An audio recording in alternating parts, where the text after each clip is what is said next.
Let's be honest, moving house is absolute chaos, right? You're surrounded by boxes, trying to remember where you packed the kettle. It's so easy for the little admin tasks to just fall by the wayside. But what if one of those little tasks could have a massive impact on your finances? I'm not kidding. Forgetting one simple notification could leave you facing a bill for over £3,000. It sounds wild, but it's a real risk, and honestly, most people have no idea. So we're gonna make sure you're not one of them. And to make sure you're getting the absolute best information, this whole guide has been put together with the experts over at Pro Tax Accountant. These guys live and breathe the UK tax system, so they've laid out everything you need to know to stay safe and on the right side of the law. So here's what we're going to cover. We'll look at why HMRC is so bothered about your address, the hidden dangers if you get it wrong, a simple step-by-step guide to update it, some really important specifics for businesses and people on benefits, the common mistakes to avoid, and finally, how to get some expert help. Okay, let's dive into this. First things first, why is this such a big deal?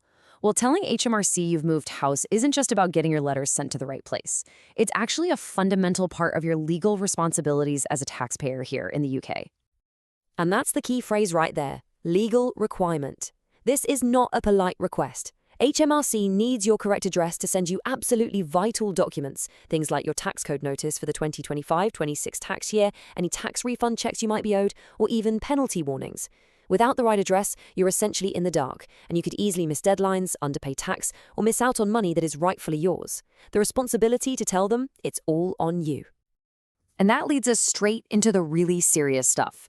Forgetting to do this isn't just a small admin error. It can kickstart a whole chain of pretty nasty financial and personal problems. That's not all. Here's where most people go wrong. Now, that number, £3,900, it's not just plucked out of thin air.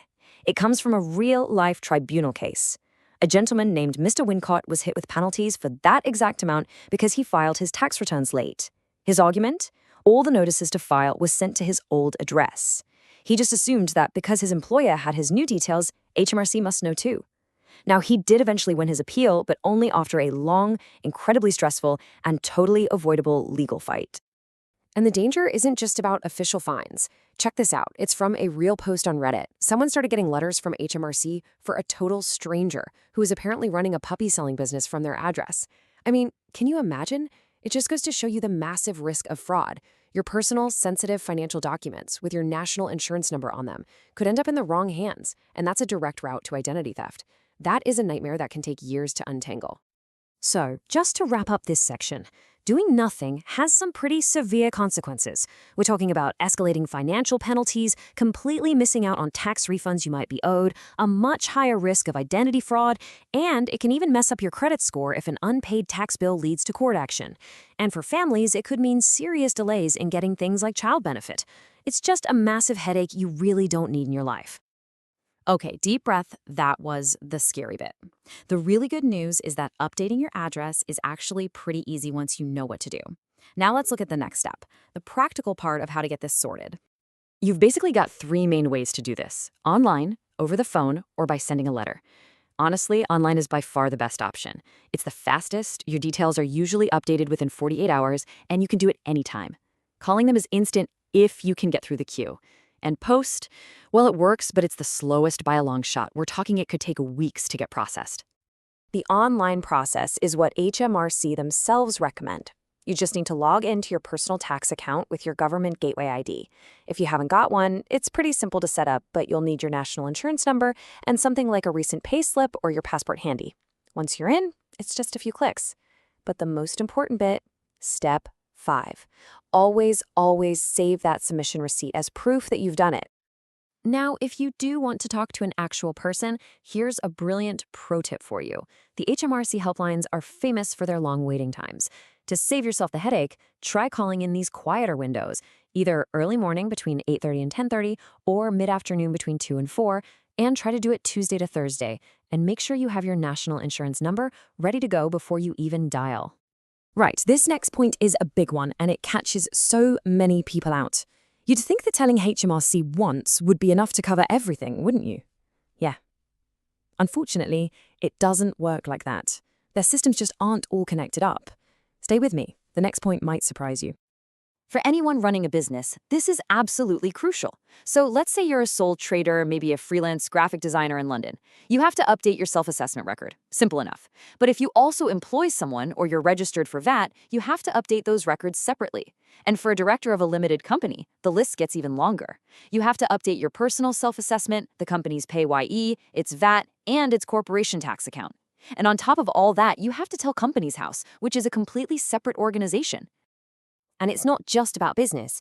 If you get child benefit, you have to tell the Child Benefit Office directly. Changing your main tax details won't do it. It's the same story for tax credits. And don't forget council tax. That's managed by your local council, not HMRC. So you have to tell your old council you're leaving and your new council you've arrived. So, because this whole process has a few little tripwires, let's just quickly go over the most common mistakes people make. Knowing what they are ahead of time will help you avoid any hassle and get it right the first time. Okay, here are the top 3 slip-ups. Number 1, being too keen and telling HMRC before you've even moved. Number 2 is that one and done myth we just talked about, thinking one update magically sorts everything. And number 3, and this is a big one for busy people, is just assuming your accountant already knows you've moved. You have to tell them. They're good, but they're not psychic. That first point is so important, it's worth saying again. This is a direct quote from the gov.uk website. If you tell them you've moved before you actually have, they could send important letters to your new address while you're still at your old one. The post gets sent back and you miss something vital. So the rule is simple. Wait until the day you actually move, then go online and change it. Phew, we have covered a lot of ground, haven't we? From the legal stuff to the step-by-step process and the pitfalls to avoid, it's pretty clear this isn't a task to ignore. But if you're running a business or your finances are a bit complicated, it can all feel a bit much. And that's where getting expert help really pays off.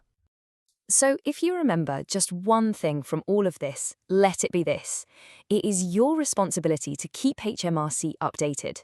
It's not your employer's job, it doesn't happen automatically, and as we've seen, the consequences for not doing it, from big fines to the risk of fraud, are really quite significant. And that's exactly why working with a professional can give you so much peace of mind. A firm like ProTax Accountant can make sure that every single relevant department at HMRC and at Companies House is updated correctly and on time. They are absolute lifesavers for tricky situations like moving your business or if you're moving abroad, and they can just handle all your tax stuff in one go. If you want to make sure this is all handled perfectly and just take that stress away, you can get in touch with the experts at ProTax Accountant. All their details are right there for you. A quick call or an email could honestly save you a huge amount of hassle later on. Just before we finish up, I have to mention that the information we've discussed is for general guidance. You shouldn't rely on it exclusively for your financial decisions. It's always best to consult with a qualified professional like the tax experts at ProTax Accountant. So, now that you know the process and the risks, what's the first step you're going to take to make sure your financial details are safe and secure? Thanks for listening.